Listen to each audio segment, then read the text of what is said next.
우리 주님의 은혜와 평안이 여러분의 삶 가운데 함께 하시기를 주님의 이름으로 축복합니다. 결초보은이라고 하는 고사성어가 있습니다. 죽어서라도 풀을 엮어서라도 은혜를 갖는다라고 하는 그런 의미의 이 고사성어인데요. 어느 날 제가 운전을 하다가 신호 대기를 하고 있는데 앞에 있는 차에 재미있는 표지판을 봤습니다. 이 결초보은 이게 딱 붙어 있는데요. 참 재치 있다라는 생각이 들더라고요. 제가 초보 운전자인데 배려와 양보를 해주십시오. 그러면 저도 다른 초보 운전자에게 그렇게 배려와 양보를 하겠습니다라고 하는 것을 담고 있는 그러한 내용이었습니다. 내가 받은 은혜를 잊지 않고 은혜로 감사로 나누겠다라고 하는 그런 내용이었습니다. 1896년에 청년 김창수가요, 명성황후를 시해한 일본인 스치다라는 사람을 죽였습니다. 복수를 했던 것이죠. 그런데 그는 도망가지 않았고요, 자신의 주소, 이름, 처단하는 이유를 다 포고문으로 붙였습니다. 붙잡혀서 사형 선고를 받게 되었는데요, 고종의 특령으로 사형은 면했습니다. 그리고 나중에 탈옥을 해서 전국 방방곡곡을 돌아다니면서 도피 생활을 했는데요, 그 가운데서 보성 쇠실마을이라는 곳에서 40여일을 숨어서 지냈다고 합니다. 이분이 누군가 하면은 이 청년이 바로 백범 김구 선생님입니다. 나중에 광복이 된 이후에 이 백범 선생님은 그때 그 숨어서 지냈던 그 은혜가 감사해서 그곳을 찾아갔습니다. 무려 48년이 지난 이후였습니다.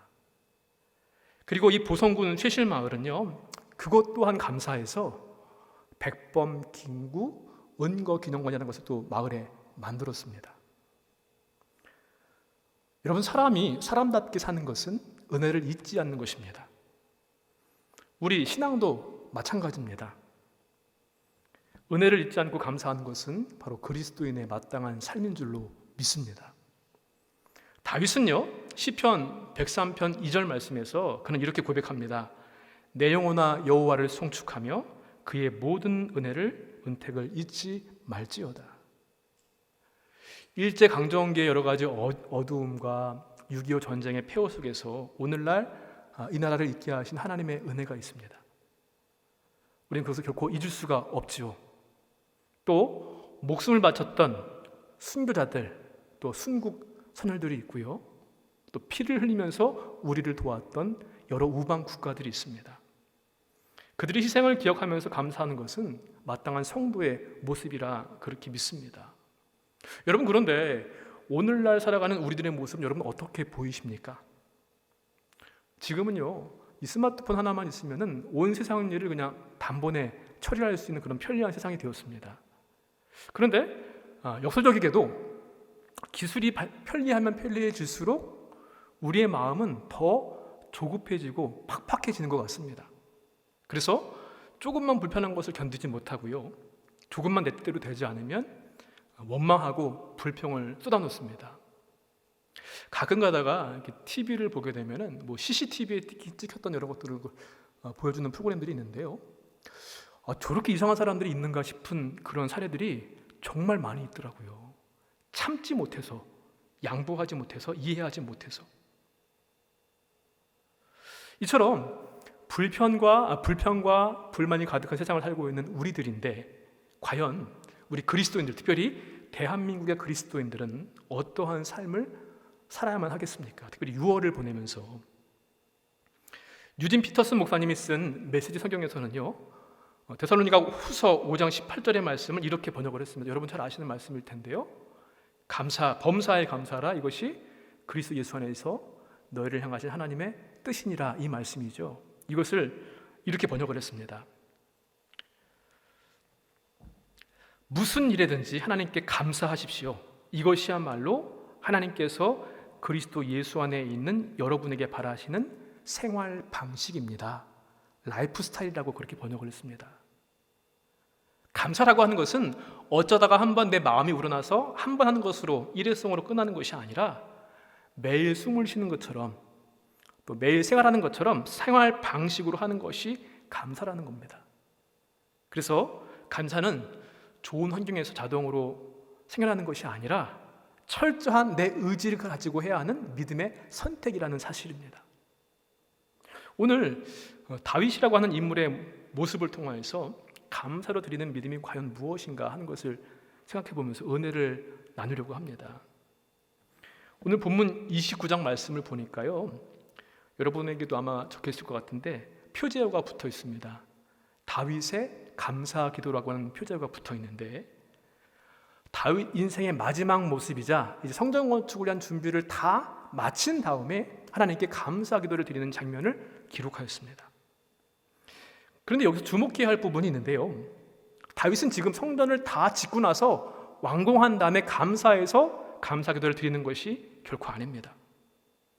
성전 건축을 위한 첫 삽도 뜨지 못했습니다. 게다가 하나님께서 말씀해 주시기를 다윗이 성전 짓는 것을 이미 거절하셨습니다. 너는 안 된다. 그 답을 받았어요. 그런데 그때에 하나님께 감사의 기도를 드리고 있는 것이 바로 다윗이었습니다. 다윗의 일생 가운데 가장 큰 관심사가 뭐였을까? 평생의 수건, 그것은 바로 하나님의 성전을 건축하는 일이었습니다. 내 때에 내가 할 수 없을지 모르겠지만 그래도 온 백성들 앞에서 하나님을 뜨겁게 찬양하면서 그분을 향한 은혜, 그분이 주신 은혜를 감사하고 있는 것이 오늘 본문의 말씀입니다. 아직 눈앞에 보이는 것은 없지만 모든 것이 주께로부터 왔습니다. 이 사실을 깨닫고 난 다음에 믿음으로 하나님께 고백을 하고 감사를 드리고 있는 것입니다. 그는 죽는 순간까지요, 비록 자기가 자기 손으로 성전을 짓지는 못했지만 성전 건축을 하는 것을 놓지 않았습니다. 죽을 때까지. 그리고 하나님을 향한 열심, 정도에서 벗어나지 않았고요, 하나님 신앙에 충실했던 사람이 바로 다윗이었습니다. 오늘 우리가 살고 있는 이 세상, 불평과 비난과 원망이 그런 난무한 세상 가운데 살고 있지만 다윗이 가졌던 위대한 감사의 고백이 회복되어야 될 줄로 믿습니다. 먼저 우리는요, 감사라는 것이 무엇인가? 감사는 하나님의 주권을 인정하는 믿음이 바로 감사입니다. 백성들 앞에서 먼저 그는 하나님을 찬송하는 그런 것으로 시작을 합니다. 우리 10절과 11절의 말씀인데요, 함께 읽어보도록 하겠습니다. 다윗이 온 회중 앞에서 여호와를 송축하여 이르되 우리 조상 이스라엘의 하나님 여호와여, 주는 영원부터 영원까지 송축을 받으시옵소서. 여호와여, 위대하심과 권능과 영광과 승리와 위엄이 다 주께 속하였사오니 천지에 있는 것이 다 주의 것이로소이다. 여호와여, 주권도 주께 속하였사오니 주는 높으사 만물의 머리이심이니이다. 아멘. 하나님을 찬양합니다. 백성들 앞에서 우리 조상 이스라엘의 하나님 여호와여, 주는 영원부터 영원까지 송축을 받으시옵소서. 그런데요, 여기서는 좀 다른 곳과는 다르게 하나님을 다르게 부르고 있는 것을 우리가 볼 수 있습니다. 시편을 비롯한 대부분의 다른 곳에서는요, 하나님을 송축하면서 어떻게 부르는가 하면 이렇게 부릅니다. 보통은 이스라엘 하나님 여호와여라고 3인칭으로 하나님을 부릅니다. 그런데 오늘 말씀에 10절 말씀에 뭐라고 되어 있습니까? 우리 조상 이스라엘의 하나님, 우리라고 2인칭으로 표시를 합니다. 나를 포함해서 우리라고 하는 것입니다. 이것이 의미하는 것이 무엇인가 하면요, 3인칭으로 멀리 계신 하나님, 이스라엘의 하나님, 아무개의 하나님, 또 역사 가운데 갇혀있는 우리 조상의 하나님이 아니라 지금 여기 계시는 나와 나를 포함한 우리 모두의 지금 계시는 나의 하나님, 이것을 의미하는 겁니다. 그분께 내가 지금 고백을 하는 겁니다. 그리고 영원부터 영원까지 송축을 받으시옵소서라고 그렇게 말씀합니다. 송축하다라고 하는 말, 찬송하다 의미하는 말과 비슷한데요, 이 송축하다라고 하는 말에 해당하는 히브리어 원어를 보면은 바라크라고 하는 단어를 씁니다. 그런데 이게 두 가지를 생각해 볼 수가 있는데, 하나님이 주어가 되시면은요, 하나님이 우리 인간을 향해서 바라크 하시면 이게 무슨 뜻인가 하면은 복을 주신다, 그런 뜻입니다. 그런데 주어가 하나님이 아니라 우리 인간이 되면, 우리 인간이 하나님을 향해서 바라크한다 그러면은 이게 무슨 의미인가 하면은 감사하면서 찬양한다라는 뜻입니다. 다윗은 바로 하나님을 향해서 하나님의 속성을 이야기하면 5가지를 갖다 열거하면서 그분을 찬송합니다. 감사합니다. 그분의 위대하심과 권능과 영광과 승리와 위엄, 이 모든 것을 종합하면 이렇습니다. 여러분, 하나님은 시간과 공간을 초월하시는 분이십니다. 알파와 오메가요, 처음과 나중이 되시는 분이시죠. 과거에도 계셨고 지금도 계시고 앞으로도 계실 하나님, 역대기 시대에만 계신 하나님이 아니라 지금 이 자리에서 수요 예배를 드리는 우리에게도 함께 하신 하나님이신 줄로 믿습니다. 이 시간에도 그분은 살아계셔서 하나님의 일을 하고 계십니다. 또한 공간을 초월하십니다. 이스라엘 땅에도 계셨고요, 지금 우리 한국 땅에도 계시고 이 예배의 자리에도 함께 하시기 때문에 모든 시공간을 초월하여서 함께 하시는 그 하나님, 그분을 향해서 지금 감사와 찬양을 올려드리는 것입니다. 여러분, 다윗은요 그 당시에 가장 강력한 왕 중에 한 사람이었습니다. 국가는 안정이 되었고요, 국력은 절정을 이루어서 주변 나라들을 다 복수시켰습니다. 그래서 그 나라들로부터 조공까지도 받고 있는 그런 상황이었습니다. 이 정도쯤 되면은 내 업적을 좀 자랑해 보기도 하고요, 어깨가 으쓱할 만도 합니다. 그런데 다윗은 단호하게 고백합니다. 이 모든 것은 내 것이 아니라 하나님께 속하였습니다 라고 고백을 합니다. 자신이 왕이 된 것도, 내 나라가 강성해지게 된 것도, 성전 건축을 할 수 있을 만큼의 물질을 준비할 수 있는 것도 다 누가 하신 거예요? 하나님이 하신 것입니다. 하나님의 은혜였음을 그는 인정했습니다. 여러분, 그래서 감사의 시작은 무엇인가? 하나님이 하신 일, 하나님의 주권을 인정하는 것부터가 감사의 시작임을 여러분 믿으시기를 바랍니다. 여러분, 우리나라 역사를 돌아보게 되면요, 우리가 누리고 있는 많은 것들이 결코 우연하거나 당연한 것이 아님을 우리는 깨달을 수밖에 없습니다. 우리나라 역사를 보면은 수많은 나라들이 계속 침입을 해와서 늘 피해를 받았습니다. 6.25 동란도 겪었고요. 그런데 하나님은 이 나라를 사랑하셨습니다. 그래서 조선 말기에 어둠에 있는 것과 같은 우리 백성들, 소망이 없는 우리에게 복음을 주셨습니다. 수많은 선교사들과 또 믿음의 선배들을 통하여서 복음과 함께 교육과 의료, 계몽의 문을 열어주셨습니다. 또 우리나라에 대부흥을 허락해 주셨습니다.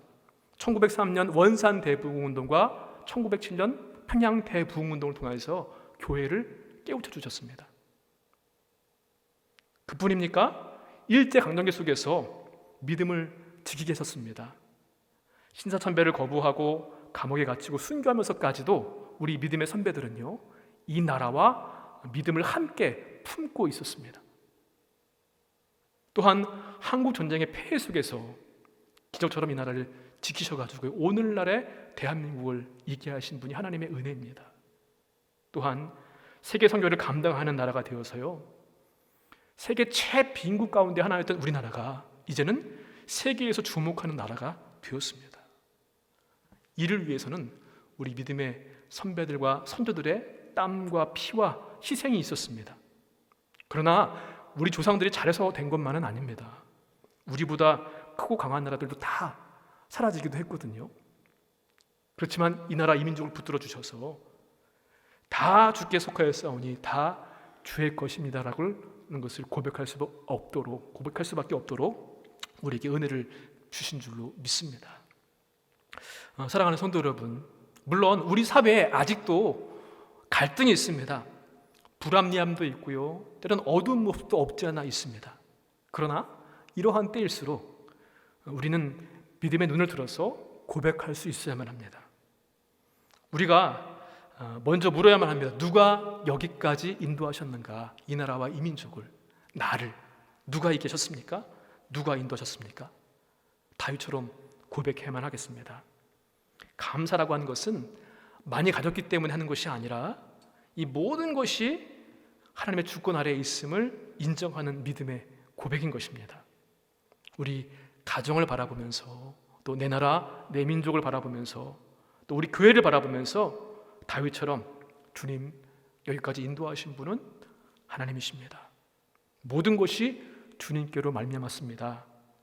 모든 영광이 하나님께 속하였습니다. 고백할 수 있는 우리 모두가 되시기를 주님의 이름으로 간절히 축원을 드립니다.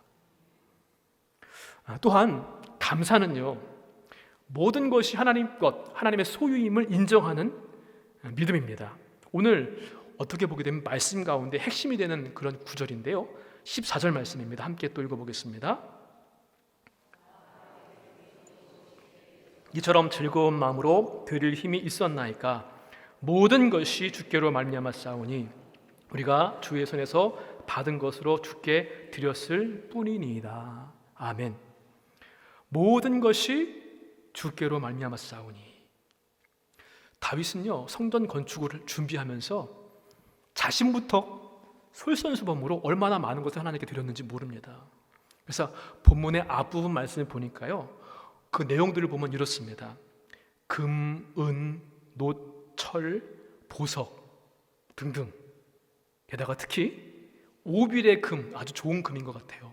3,000달란트, 이거를 무게로 치면 약 110톤이 된다고 합니다. 이걸 하나님께 드렸고요, 잘 정련된 은 7,000달란트, 약 260톤입니다.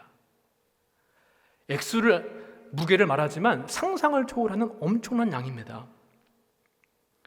왕이 가지고 있는 재산을 드렸다고 하는 것은 뭔가 하면요, 왕이 왜 재산을 가지고 있는가? 국가의 비상사태를 맞게 되었을 때요, 그것을 대비해서 모아둔 것인데, 그래서 나라의 운명 혹은 자신의 목숨이 왔다 갔다 할 때 쓸 수 있는 것이 자기가 가지고 있는 재산이었습니다. 근데 그것을 다 하나님께 드렸습니다. 그 모습을 보고 나서 백성들도 감동을 받고서 자기들이 가진 값비싼 것들을 하나님께 드립니다. 뭐 백부장, 천부장, 뭐 지파의 또 가문의 그런 대표들이. 여러분, 인간적인 눈으로 보게 되면은 내가 이만큼 드렸다, 내가 이만큼 헌신했다, 대단한 일을 했다 생색을 낼 만도 합니다. 그런데 다윗은 이 예물을 다 드린 다음에 그는 이렇게 말합니다. 하나님, 내 힘으로 드린 것이 아닙니다. 우리가 드린 것은 사실은 주님께서 주신 겁니다. 우리는 주께서 주신 것을 잠깐 드렸을 뿐입니다. 이렇게 고백을 했습니다. 다윗과 백성들이 하나님의 성전 건축을 위해서 예물을 기꺼이 드리긴 했지만 이것은 내 힘이 아니라 하나님이 은혜를 주셨기 때문이라는 거예요. 이게 다 하나님 거라는 겁니다. 하나님께서는 이스라엘 백성들한테 경고하셨습니다. 신명기 8장에서도 내 능력과 내 손의 힘으로 내가 이 재물을 얻었다 하지 말라. 특별히 풍부함에 처하게 되었을 때, 편하게 되었을 때. 10절부터 다윗의 기도가 쭉 이어지는데요, 19절까지 쭉 말씀 보게 되면은 이 모든 것, all, 이것에 해당하는 단어가 무려 10번이나 나와 있습니다. 온, 다 이런 표현을 쓰면서 다 주께 속하였사오니 다 주의 것이로소이다. 여호와의 주권도 속하였사오니, 이 모든 것들이 다 하나님의 것임을 계속해서 반복해서 강조하면서 고백을 합니다. 여러분, 당연한 고백이지만 아무나 할 수 없는 참 놀라운 고백입니다. 우리는 잘 되게 되었을 때 착각하기가 쉽습니다. 우리 인간의 성정상 내가 열심히 공부했으니까 이렇게 그래도 좋은 결과를 얻었지, 내가 수고하고 땀 흘려 벌었기 때문에 이렇게 좀 여유가 있지. 그러나 진짜 믿음의 사람은요, 압니다. 내 건강도, 자녀도, 재능도, 일할 수 있는 기회를 얻게 된 것도 모두가 다 하나님의 손에서 나온 하나님의 선물이라는 것을 그는 압니다. 심지어 소중하게 여기는 나 자신도 내게 아니라 하나님께 속한 것임을 잘 알 수밖에 없고 고백할 수밖에 없습니다. 사도 바울은요, 고린도전서 15장 10절에 이렇게 고백합니다. 내가 모든 사도보다 더 많이 수고하였으나 내가 한 것이 아니요 오직 나와 함께 하신 하나님의 은혜로라. 바울과 같은 인물이 기독교사에 누가 있겠습니까? 더 많이 수고하고 더 많이 핍박을 받았고 더 많이 고생했지만 그러나 내가 한 것이 아니라 오직 하나님의 은혜로라. 사랑하는 성도 여러분, 이 나라 이 민족도 마찬가지입니다. 우리가 누리고 있는 자유 당연한 것이 아닙니다. 예배와 신앙의 자유, 민주주의도 마찬가지고요. 수많은 사람의 희생과 눈물이 있었습니다. 피가 있었습니다. 그리고 그것을 잊게 하신 모든 것의 주권자가 되시는 하나님의 함께 하셨기 때문에 가능한 일이었습니다. 그러므로 진정한 감사는 내가 받은 복의 개수를 세는 것이 아니라 그 복을 주신 하나님을 바라보는 것입니다. 모든 것의 소유주가 되신 하나님께 감사를 고백할 수 있는, 나마저도 하나님의 것임을 고백할 수 있는 우리 모두가 되시기를 주님의 이름으로 간절히 축원을 드립니다. 마지막으로 이 감사는요, 받은 은혜를 삶의 행동으로 드리는 것입니다. 그게 바로 바른 믿음입니다. 다윗은 감사를 인정하고 하나님의 것임을 인정하고 고백하는 것으로 끝나지 않았습니다. 우리 13절의 말씀인데요, 함께 또 다시 한번 읽어보겠습니다. 우리 하나님이여, 이제 우리가 주께 감사하오며 주의 영화로운 이름을 찬양하나이다. 아멘. 모든 것이 하나님의입니다. 하나님의 은혜입니다. 하나님의 것입니다. 인정했습니다. 그러나 그것으로 끝나는 것이 아니라요, 그는 실제로 행동했습니다. 드렸습니다. 시간도 드리고 물질도 드리고 마음도 드렸습니다. 이와 같이 참된 감사는 행동으로 나타난다는 것입니다. 13절 말씀 보니까 그렇게 나와 있지요. 감사하오며 찬양하나이다. 감사도 그렇고 찬양도 그렇고요. 이 원문을 보니까요, 현재형으로 쓰여 있습니다. 지속형으로. 감사하는 것도 과거가 아니라 현재 진행형, 찬양하는 것도 현재 진행형입니다. 한 번 하고 끝나는 것이 아니라 어떠한 환경 속에서도, 어떠한 형편 속에서도 날마다 지속적으로 삶 속에서 감사를 새롭게 하고 살아가는 것, 그게 진짜 믿음이라는 것입니다. 파라코라고 하는 말이 있습니다. 이게 무슨 말인가 하면은요, 재물이나 재산이나 세력에 있는 가문의 자손이 이 물질을 다 탕진해버리고 쓰는 그런 남복군을 가리키는 말이 파라코입니다. 아마 우리 성경 말씀으로 치면은 탕자 정도가 되겠죠. 그런데 근대 한국의 3대 파라코 가운데 한 사람으로 꼽히는 사람이 누군가 하면은 김용환이라는 사람이 있습니다. 이 사람은 누군가 하면은요, 퇴계 이황의 유학의 학통을 잇는 김성일이라고 하는 분, 이분은 임진왜란 때 영남 지역에서 아주 나라를 위해서 큰 공을 세웠던 분이라고 합니다. 이분의 13대 종손입니다. 그런데 일제강점기 때에 안동에 있는 어떠한 노름판이든지 이 사람이 꼭 있었다고 할 만큼 그렇게 악명이 높았던 사람입니다. 그래서 이 종손이니까 이 종중이 가지고 있는 땅 18만 평을 갖다 다 팔아먹었습니다. 종갓집도 팔아먹어서요, 종친들이 그래도 중심은 있어야 되지 않겠느냐, 그래서 집을 사주기도 했다고 그래요. 심지어는 무난 동료였던 딸이 시집을 가게 되었는데요, 시댁에서 농을 사오라고 혼수 비용을 주었습니다. 그런데 그 혼수 비용마저도 훔쳐가지고 노림에 탕진을 했습니다. 가문과 사회에서 얼마나 손가락질을 받고 비판을 받았는지 모릅니다. 그런데 놀라운 사실이 이분이 죽고 난 다음에 밝혀지게 되었습니다.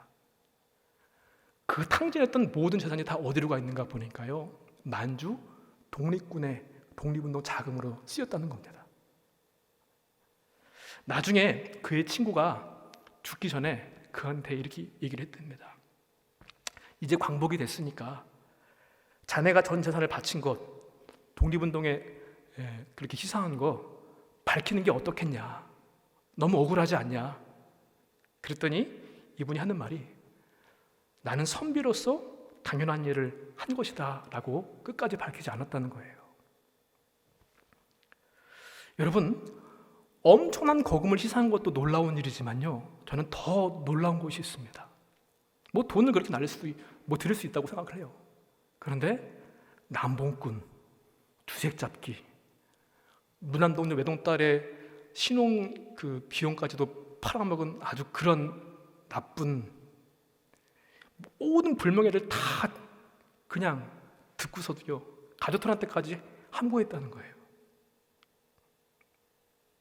그냥 나라를 사랑하니까, 나라의 은혜가 감사하니까. 조국을 사랑했던 한 선비의 삶도 이러할진데 하나님의 은혜를 입은 우리 그리스도인들의 모습은 어떻게만 하겠습니까? 우리 감리교 신앙의 유산 가운데 신석구 목사님이 계십니다. 이분은 일제의 압박 속에서도 신앙과 조국을 버리지 않았습니다. 끝내 순교하셨는데요, 그는 늘 감사했습니다. 그분은 좋은 환경 때문에 감사한 것이 결코 아닙니다. 고난 가운데 있었지만 하나님의 은혜를 신뢰했기 때문에 감사할 수 있었고 행동할 수 있었습니다.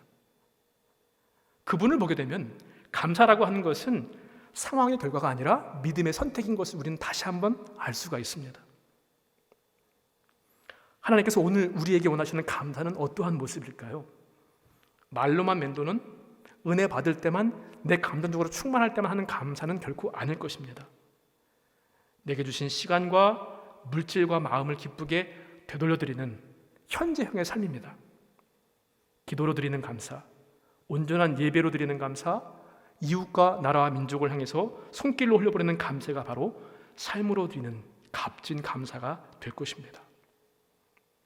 위대한 임금이었던 다윗은요, 성전 건축 준비를 다 마친 다음에 이렇게 고백하였습니다. 모든 것이 주께로부터 비롯되었습니다. 하나님의 주권을 인정했고요, 모든 것의 소유자가 하나님이심을 그는 고백하였습니다. 그리고 삶으로, 행동으로 그 감사를 살아냈습니다. 오늘 우리가 누리는 이 자유와 평화, 신앙의 유산, 우리 교회와 가정, 이 나라 이 민족의 역사 가운데 당연한 것이 아닙니다. 우리 선조들, 특별히 믿음의 조상들의 수고가 있었고요, 그 모든 은혜를 베푸신 하나님이 우리가 함께해 주신 줄로 믿습니다. 모든 것이 주께로 말미암아 싸우니 하나님의 은혜입니다. 비판과 원망과 불평이 가득한 세상 가운데 살고 있지만 원망보다 감사를, 불평보다 찬양을, 냉소보다 기도를 선택할 수 있는 우리가 되기를 원합니다. 그것이 곧 나라를 품는 믿음인 줄로 믿습니다. 그런 성도와 우리 교회, 아니 이 땅의 모든 교회와 성도들이 되시기를 주님의 이름으로 간절히 축원을 드립니다.